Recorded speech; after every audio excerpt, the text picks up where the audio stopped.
All right, we are required to find the molar mass of this compound, magnesium chloride. Magnesium occurs once one atom of magnesium combines with 2 atoms of chlorine, and we're given the relative atomic masses. Let's get straight off into the solution. So the molar mass will be given by the addition of the relative atomic masses of the constituent elements, each multiplied by the number of times the element occurs. We have magnesium. Magnesium occurs once, and the chlorine atom occurs 2 times. So the molar mass is going to be relative atomic mass of magnesium given to us 24. So take that. Added to relative atomic mass of chlorine 35.5.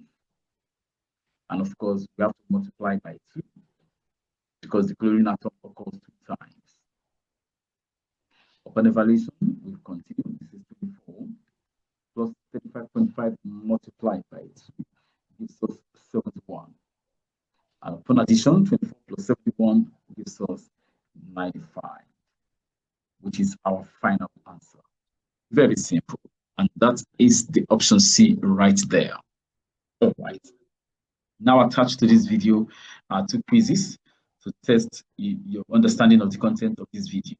Also find attached in the link provided in the pinned comment the test on composition stoichiometry. Check your understanding or your mastery of the topic by taking the full test on composition stoichiometry. There are 20 questions to be taken in 30 minutes.